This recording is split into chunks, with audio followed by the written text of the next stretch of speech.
Assalamu alaikum dear students. I hope you all are fine. I'm your chemistry instructor Professor Shahbaz.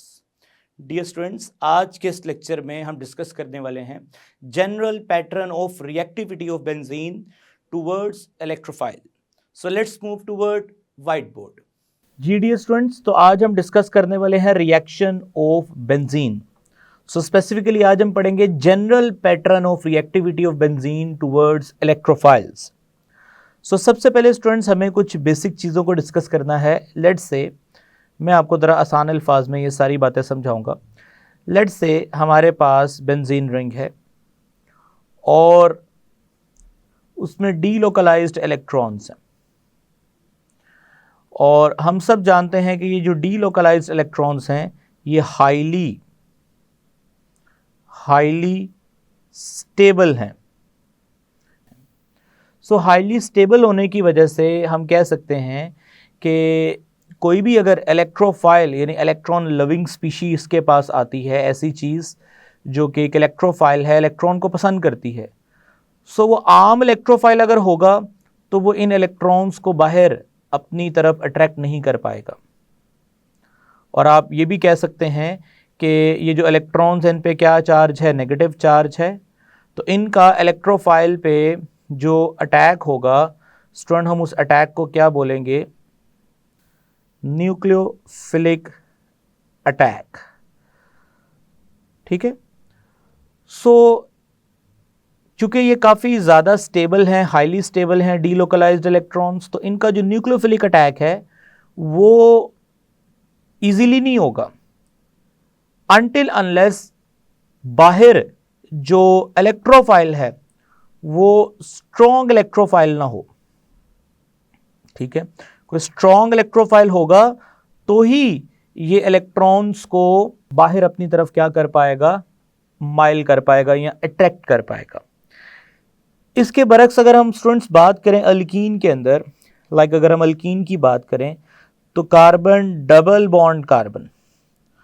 So students याद रखिएगा कि इनके अंदर एक जो बॉन्ड है वो, अब जानते हैं एक पाई बॉन्ड है और एक सिग्मा बॉन्ड है.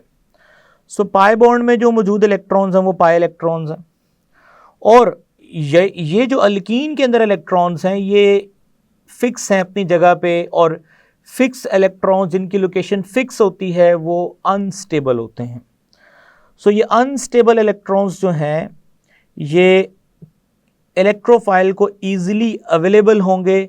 सो वी कैन से डैट कि यहाँ पे जो न्यूक्लियोफिलिक अटैक है, यानी इलेक्ट्रॉन्स के अटैक को बार बार मैं बता रहा हूँ क्या बोलते हैं? Nucleophilic attack. ठीक है.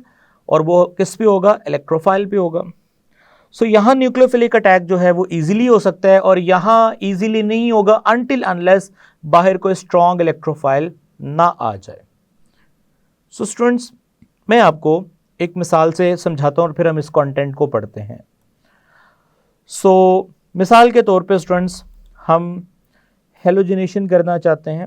सो अगर हम बात करते हैं सबसे पहले बेंजीन की, और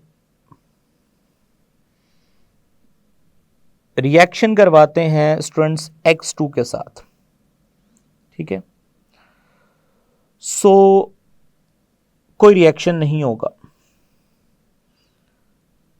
उसकी वजह क्या है स्टूडेंट्स? यहाँ पे कोई रिएक्शन नहीं होगा क्योंकि X पे क्या चार्ज है? यहाँ पे 0. X पे क्या चार्ज है? 0. अगर स्टूडेंट्स यही रिएक्शन अगर आपने पढ़ा है CH2 double bond CH2 plus Br2 in the presence of CCl4, जो कि एक नॉन पोलर सॉल्वेंट है जो कि रिएक्शन के लिए मीडियम प्रोवाइड करता है. सो यहाँ पे क्या पढ़ा था आपने स्टूडेंट्स? ये जो न्यूक्लियोफाइल था ये इस ब्रोमीन के न्यूक्लियस को अट्रैक्ट करता था, जिससे यहाँ से हेटेरोलिटिक बॉन्ड ब्रेक होता था और यहाँ से ये इलेक्ट्रोफाइल बनकर अटैक करता था. ये चैप्टर नंबर 8 में रिएक्शन पढ़ा, और पीछे ब्रोमाइड बचता था और जो बाद में जाकर अटैक करता था. सो फाइनली आपको मिलता था CH2 single bond CH2 Br and Br. सो यहाँ पे तो इजीली इलेक्ट्रोफाइल ऐड हो गया अल्कीन के अंदर, इलेक्ट्रोफिलिक एडिशन रिएक्शन, और बाद में Br माइनस ऐड हुआ। अब यहाँ पे स्टूडेंट्स याद रखिएगा कि बेंजीन के अंदर भी ये इलेक्ट्रॉन्स हैं, पाई इलेक्ट्रॉन्स हैं, काफ़ी स्टेबल हैं। सो ये इस तरह से इस X को अट्रैक्ट नहीं कर सकते, बॉन्ड इस तरह ब्रेक हो, X पे क्या चार्ज आए पॉजिटिव, इस X पे क्या चार्ज आए नेगेटिव, ये इसको ऐसे अट्रैक्ट नहीं कर सकते।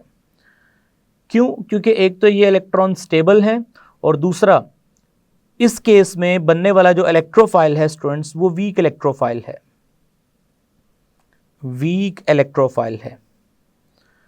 तो अब हमें यहां पे जो इलेक्ट्रोफाइल देना है बेंजीन को, वो स्ट्रांग होगा तभी रिएक्शन होगा। अल्कीन का तो हो गया रिएक्शन, बट बेंजीन का वीक इलेक्ट्रोफाइल से रिएक्शन नहीं होगा। सो अब हमें क्या करना है, आगे देखते हैं। सो सबसे पहले स्टूडेंट्स हमें यहां पे कैटलिस्ट तैयार करना है, और वो कैसे तैयार होगा? आयरन का फर्स्ट ऑफ ऑल रिएक्शन करवाएंगे हैलोजन के साथ, so we will get 2Fe(X3). So सबसे पहले तो आपने फेरिक हैलाइड तैयार करना है। Now this is ferric halide. अब ये फेरिक हैलाइड जो है, यहां पे स्टूडेंट्स याद रखिए, ये फेरिक हैलाइड कैटलिस्ट के तौर पे भी काम करेगा, कैटलिस्ट के तौर पे भी काम करेगा, और यहां पे ये जो कैटलिस्ट है ये एसिड है। अब कैसे पता चला ये एसिड है? अगर आप इसकी स्ट्रक्चर को थोड़ा ओपन करें तो आप ये इस चीज़ को देखेंगे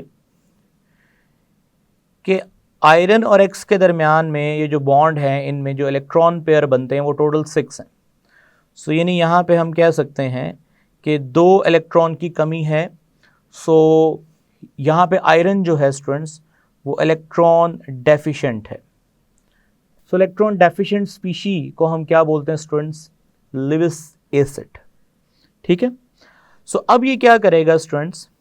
Fe(X3) ये रिएक्ट करेगा X2 के साथ इस तरह से कि ये हेट्रोलिटिकली बॉन्ड ब्रेक करेगा, ये X माइनस इसके अंदर ऐड होगा। सो जैसे ही X माइनस इसके अंदर ऐड होगा, so we will get Fe(X4-1). Now this is tetrahaloferrate, tetrahaloferrate, और जिसमें आयरन पे क्या चार्ज है स्टूडेंट्स? 3 चार्ज है। ये इस नेगेटिव आयन का नाम है। ठीक है स्टूडेंट्स। प्लस इस X पे क्या चार्ज आएगा स्टूडेंट्स? पॉजिटिव। तो ये X पॉजिटिव क्या हो गया? सेपरेट हो गया। अब ये जो X पॉजिटिव है स्टूडेंट्स, हम इसको भी नाम देंगे। Now this is halogenium ion, halogenium ion. ठीक है स्टूडेंट्स, हेलोजोनियम आयन। अब ये जो हेलोजोनियम आयन है स्टूडेंट्स, यहाँ पे ये काम करेगा एक इलेक्ट्रोफाइल के तौर पे। ठीक है, और ये एक स्ट्रॉन्ग इलेक्ट्रोफाइल है, सुपर इलेक्ट्रोफाइल है, पावरफुल इलेक्ट्रोफाइल है। सो अगर आप अल्कीन के केस में देखें तो अल्कीन के केस में पोलैरिटी क्रिएट हुई थी, और उस पोलैरिटी की वजह से वीक इलेक्ट्रोफाइल जनरेट होता है।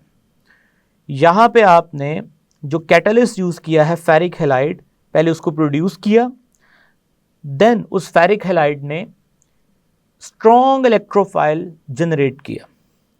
अब यहाँ पे स्टूडेंट्स एक और बात मैं आपको बताता चलूँ, ये जो Fe(X4-1) है, ये यहाँ पे रोल प्ले कर रही है कॉन्जुगेट बेस का, कॉन्जुगेट बेस का। ये बात आपने याद रखनी है। अब देखते हैं जी ये इलेक्ट्रोफाइल जो है ये आगे अटैक कैसे करेगा। सो नेक्स्ट स्टेप है जी attack of electrophile. So attack of strong electrophile. अब ये स्ट्रॉन्ग इलेक्ट्रोफाइल का स्टूडेंट्स अटैक कैसे होगा ज़रा देखिएगा। ये है स्टूडेंट्स बेंजीन, और इस बेंजीन पे जिसको हम अब इस तरह नहीं बनाते, लेट्स से हम इसको इस तरह बना देते हैं कि इसका एक केक्यूल स्ट्रक्चर ड्रॉ कर देते हैं। सो लेट्स से ये इसका एक केक्यूल स्ट्रक्चर हमने ड्रॉ कर दिया, और इलेक्ट्रोफाइल यहाँ पे कौन है स्टूडेंट्स, X+ हेलोजोनियम आयन। सो ये एक पावरफुल इलेक्ट्रोफाइल है, ये इलेक्ट्रॉन्स को बाहर अपनी तरफ क्या करेगा, विड्रॉ करेगा। सो जैसे ही ये इलेक्ट्रॉन्स को अपनी तरफ क्या करेगा, विड्रॉ करेगा, so we will gate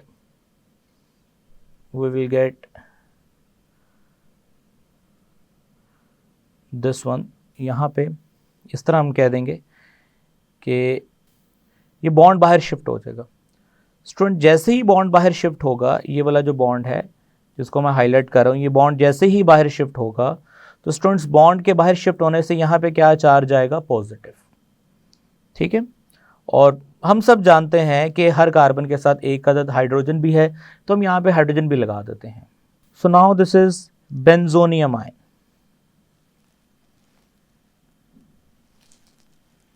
बेंजोनियम ion, और जनरल केसेस में हम इसको एनिनियम आयन भी कह सकते हैं। सो स्टूडेंट्स अब होगा क्या नेक्स्ट, मैं आपको ज़रा मज़ीद आगे समझाता हूँ। सो अब स्टूडेंट्स ये जो बॉन्ड है ये इस जगह पे शिफ्ट होगा। जब इस जगह पे शिफ्ट होगा तो डेफिनेटली इस जगह पे क्या चार्ज आएगा, पॉजिटिव। ठीक है, जब इस जगह पे पॉजिटिव चार्ज आएगा तो ये वाला बॉन्ड इधर शिफ्ट होगा। स्टूडेंट जब ये बॉन्ड इधर शिफ्ट होगा तो यहाँ पे क्या चार्ज आएगा, पॉजिटिव। सो जब यहाँ पे पॉजिटिव चार्ज आएगा तो यहाँ से H+ निकलेगा और ये वाला बॉन्ड अंदर शिफ्ट होगा।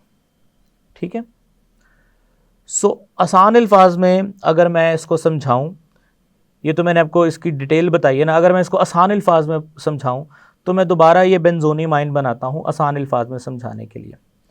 सो लेट्स से ये हमारे पास बेंजोनियम आयन था, तो आपने इसको आसान अल्फाज में समझने के लिए सिर्फ इतना समझना है, किताब के मुताबिक मैं आपसे बात कर रहा हूँ, आपने किसी बॉन्ड को नहीं छेड़ना। ठीक है, सिर्फ यहाँ से क्या निकालना है स्टूडेंट्स, H+ निकालना है, और H+ के निकलने से ये जो बॉन्ड है ये स्टूडेंट्स कहाँ शिफ्ट कर देना है, अंदर। क्योंकि जब ये वापस अंदर शिफ्ट होगा तो इसके वापस अंदर शिफ्ट होने से आप क्या नोटिस करेंगे कि दोबारा से रेजोनेंस स्टार्ट हो जाएगी, दोबारा से कॉन्जुगेशन का जो प्रोसीजर है या रेजोनेंस का प्रोसीजर है वो दोबारा से स्टार्ट हो जाएगा, स्टेबिलिटी बरकरार रहेगी, और बाहर रिंग के बाहर H+ निकल गया और उसकी जगह पे X+ आके सब्स्टिट्यूट हो गया। सो H+ जो गया है स्टूडेंट्स, अब वो जाएगा कॉन्जुगेट बेस के पास। सो H+ स्टूडेंट किसके पास जाएगा, कॉन्जुगेट बेस के पास। अब याद करिए स्टूडेंट्स, मैंने आपको ऊपर बताया था कॉन्जुगेट बेस कौन है जी, ये लिखा हुआ है FeX4। सो यहाँ पे स्टूडेंट्स अब कॉन्जुगेट बेस की जगह पे कौन आएगा, FeX4-1, जिससे ये दोबारा X-1 इसमें ऐड होगा और जिससे क्या बनेगा students, HX plus FeX3 regenerate होगा, जो आगे रिएक्शन में दोबारा से एज अ कैटलिस्ट के तौर पे काम करेगा। ठीक है स्टूडेंट्स, तो अब आपने नोटिस ये किया, ज़रा अगर मैं आसान अल्फाज में रिएक्शन को दोबारा लिखूं तो हमने बेसिकली बेंजीन का रिएक्शन करवाया। सो स्टूडेंट्स इसका आपने रिएक्शन करवाया X2 के साथ in the presence of catalyst called FeX3, और बदले में स्टूडेंट्स आपको क्या मिला, बेंजीन, और रिंग जो थी उसमें डीलोकलाइज्ड इलेक्ट्रॉन्स इन्वॉल्व ज़रूर हुए लेकिन एंड पे रीजनरेट हो गया, यानी उसका जो प्रोसीजर था डीलोकलाइजेशन का वो दोबारा से फिर से स्टार्ट हो गया, और यहाँ पे देखा गया है एक X आके सब्स्टिट्यूट होगा और प्लस क्या बनेगा स्टूडेंट्स, HCl, या सिंपल केसेस में HX कहेंगे, अभी जनरल केस हम पढ़ रहे हैं. So now this procedure is called halogenation. और सबसे इंपॉर्टेंट बात यह है कि आपने देखा कि एडिशन नहीं हुई, यानी डबल बॉन्ड की प्रेजेंस अभी भी वैसे ही है जैसे पहले थी, डीलोकलाइजेशन अभी भी बरकरार है, स्टेबिलिटी अभी भी रिटेन है. सो सब्स्टिट्यूशन हो गई है.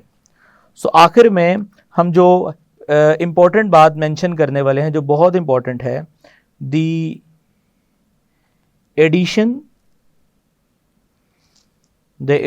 Product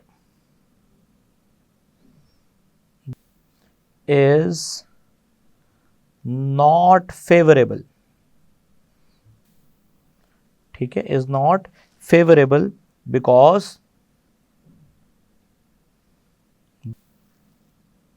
in its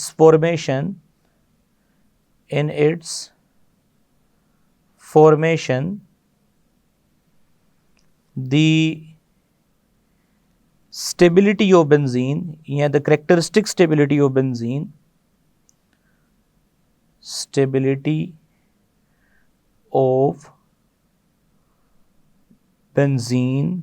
is lost. ठीक है भाई, अगर सिंपल सी बात है कि अगर एडिशन हो जाती है तो डबल बॉन्ड्स तो खत्म हो जाएंगे, डीलोकलाइजेशन खत्म हो जाएगी, तो जो बेंजीन की कैरेक्टरिस्टिक स्टेबिलिटी थी वो भी ख़त्म हो जाएगी. और कोई भी केमिकल अपने आप को, अपनी स्टेबिलिटी को ख़त्म नहीं करना चाहता. So the only possible product is, अगली बात क्या लिखने वाले हैं, the only possible product is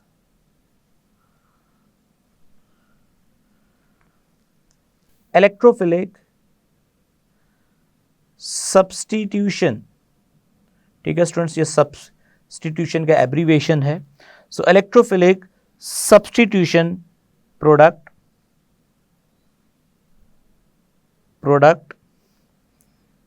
in which stability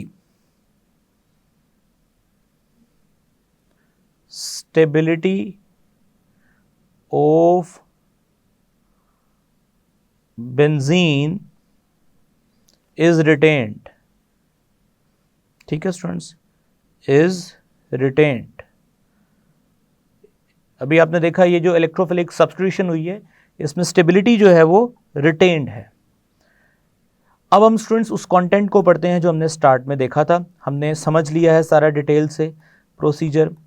सो जी, the general pattern of reactivity of benzene towards electrophiles.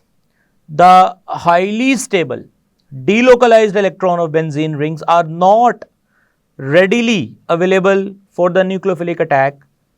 यानी इलेक्ट्रॉन के अटैक को क्या बोलते हैं, न्यूक्लियोफिलिक अटैक. ऐसा नहीं होगा कि रिंग में से इलेक्ट्रॉन बाहर इजीली अटैक कर देंगे इलेक्ट्रोफाइल पे, जैसे कि अल्कीन में करते हैं, like the electron of alkyne. Therefore electrons of benzene ring do not assist in the attack of weak electrophile. Weak electrophile पे भी अटैक नहीं करेंगे. It's mean that more powerful electrophiles are required to penetrate and break the continuous shed of electron cloud in benzene. तो strong electrophile चाहिए जो इस continuous shed of electron को जो है वो break करे. So substitution of halogen in benzene required iron or corresponding ferric halide as a catalyst. In fact, iron 2 is first converted into FeX3, जैसे कि अभी आपको करके भी दिखाया, which further react with halogen molecule to produce a powerful electrophile. अभी आपने ये सारा प्रोसीजर समझा है. आई होप स्टूडेंट्स ये सारी बातें आपको समझ आ गई हैं. अब मैं टॉपिक को आगे बढ़ाता हूँ और आगे बढ़ाते हुए मैं आपको मज़ीद चीज़ों को थोड़ा सा एक्सप्लेन करता हूँ. स्टूडेंट्स, अब जो हम बात डिस्कस करने वाले हैं वो बड़ी सिंपल है. ऑलरेडी हम उसको डिस्कस कर चुके हैं, लेकिन एक नए अंदाज से किताब में उसको लिखा गया है. सो general mechanisms of electrophilic,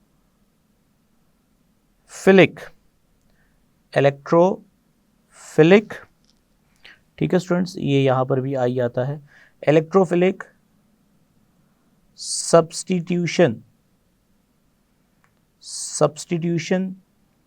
reaction of benzene, ठीक है स्टूडेंट्स। सो अब हम इसकी जनरल मैकेनिज्म देखते हैं। वैसे तो हमें मैकेनिज्म समझ आ गई है। सो स्टूडेंट्स, आपने क्या देखा कि बेंजीन है और बेंजीन पे अटैक होगा। किसका अटैक होगा स्टूडेंट्स? लेट्स से हम बेंजीन का एक केक्यूल स्ट्रक्चर बनाते हैं। सो इस पे अटैक होगा, किसका अटैक होगा? इलेक्ट्रोफाइल का अटैक होगा। जैसे ही इलेक्ट्रोफाइल का अटैक होगा तो स्टूडेंट्स, इलेक्ट्रोफाइल के अटैक के बाद हमें क्या मिलेगा? हमें मिलेगा जी एरिनियम आयन, और पिछले केस में हमने इसको बेंजोनियम आयन भी बोला था, ठीक है। सो हम इस केस में इसको एरिनियम आयन भी कह सकते हैं। So we can say that this is arenium ion, okay. So ये था स्टेप नंबर 1। स्टेप नंबर 2 में क्या होता था? स्टेप नंबर 2 में स्टूडेंट्स कॉन्जुगेट बेस का रोल है। ऊपर भी मैंने आपको कॉन्जुगेट बेस के बारे में बताया। सो हम दोबारा से इस एरिनियम आयन को बनाएंगे, ठीक है। हम दोबारा से इस एरिनियम आयन को बनाएंगे बेस। अब ये बेस जो है यहाँ से H+ लेगा एंड फाइनली BH, ठीक है। यानी बेस ने ये प्रोटॉन को एक्सेप्ट किया, डी प्रोटीनेशन हुई। ऊपर भी आपने देखा था डी प्रोटीनेशन हुई थी, और फाइनली हमें यहाँ पे ये प्रोडक्ट मिला, ठीक है। सो now this is general mechanism of electrophilic substitution reaction.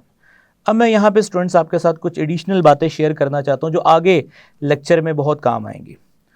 सो सबसे पहले हमें यहाँ देखना है कि बेंजीन रिंग की तरफ कौन कौन से प्रोसीजर्स हैं जिनके थ्रू इलेक्ट्रोफाइल्स जनरेट होंगे।